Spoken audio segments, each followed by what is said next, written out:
All right, it's time for the Daily Dish. We got three of us here, Jeremy Werner, Joey Wagner, and we got to officially introduce Trevor Vallese, new to the team, and we're going to have fun on this Friday Daily Dish, Trevor.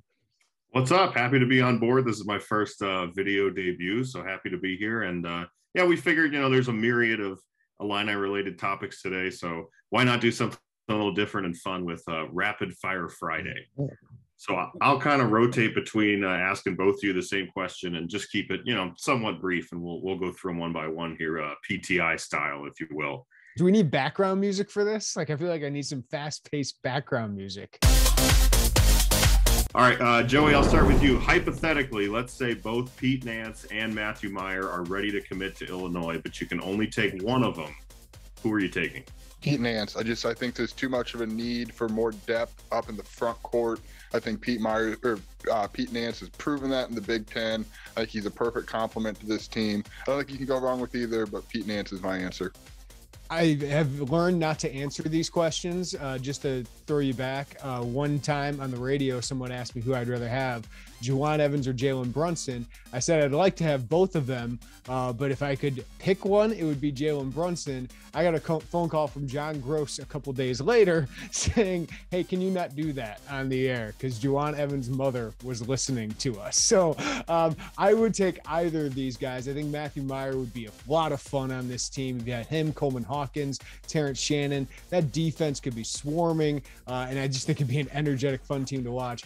But I will say I agree with you. I think Pete Nance is kind of an idealized, more fit in that he can play the five a lot more. I think you're really undersized in the post, and that still matters when you got Zach Edey, Hunter Dickinson. I think Pete Nance can battle with those guys a little bit more along with Dane Danger. So I would still think Pete Nance makes a little bit more sense, but I would love to have either on my team. Jeremy, 7 straight Big Ten titles, 12 in the last 13 years. What is the most impressive part to you about this run for Illinois golf?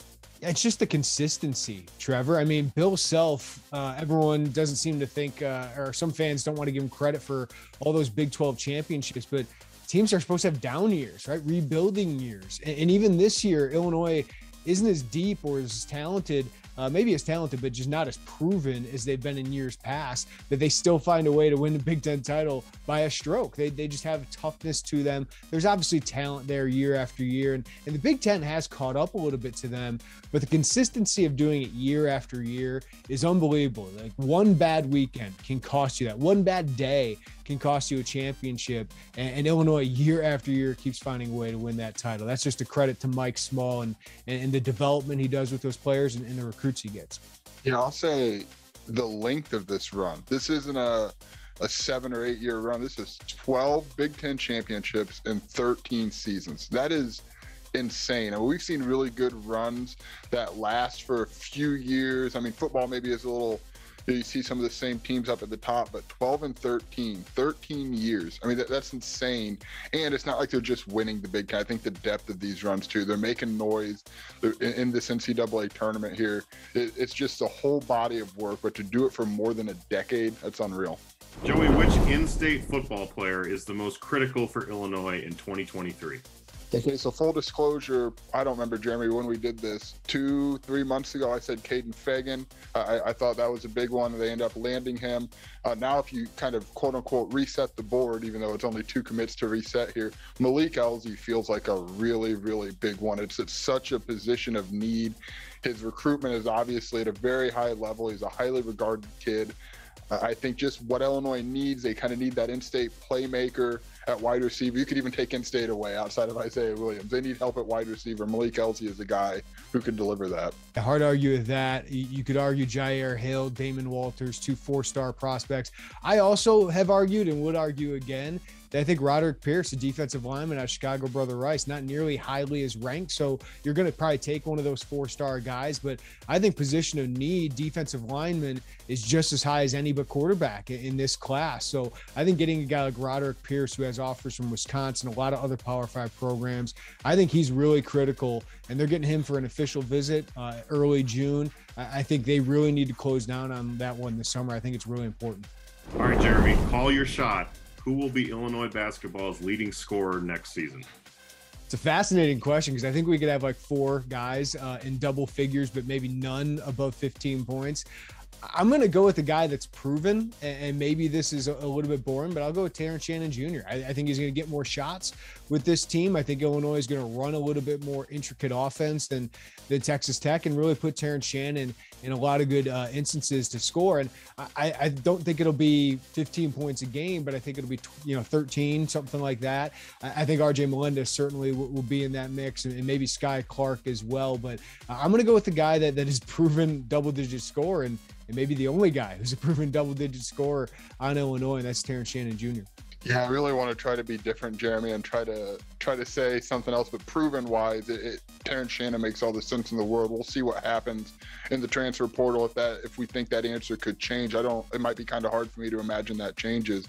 Terrence Shannon Jr. has done this. RJ Melendez is so tempting, and I almost want to do it, but I'm cautious. I'm very cautious on pumping, so much gas into the sophomore leap there. I think it's entirely possible, maybe even likely, but Terrence Shannon Jr. should be the pick here. If you told me Pete Nance is on the roster today, I'd probably lean towards Pete Nance. He's just kind of 80% of Brian Cook, and I just think you can feed your offense through him. And if you had him on the roster today, I'd probably lean towards him. Isaac Trotter just screaming RJ Melendez from somewhere. Joey, college football over-under win totals should be hitting sportsbooks soon. What would you set the Illinois football over-under win total at right now? 4.5. I think that, just given what Illinois has done the last couple seasons, Brett Bielema's first season was 5. I know that they lose a lot, but I think Brett Bielema and the coaching staff showed enough. I don't know what I would take. I'd probably lean towards the over, but 4.5 feels like the right number here. Trevor, you're the better. Weren't they 3.5 last year?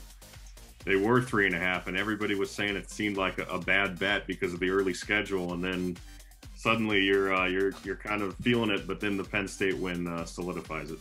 Yeah, I think it'll be 4.5. If it were 4.5, I'd probably take a slight over. I think they can win 5 or 6 games. Now they got big question marks, including the passing game, but I think there's reason when it's spring to be bullish about that. My questions are probably more on the lines, offensive and defensive lines, to see how they perform. Do they take a step back in those two areas? Obviously, Illinois has added a lot of depth up front the last couple months through the transfer portal and through JUCO. So I think 4.5 is right on the money, and that's where I think it'd be difficult. Like 3.5, I would take the over. 5.5, I think most people would lean the under.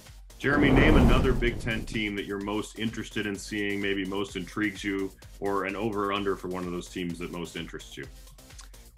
If we're talking football, I'm really interested to see the Michigan State follow-up. How do they follow up that great season? They have recruited extremely well in the transfer portal yet again, but can they match what Kenneth Walker did last year?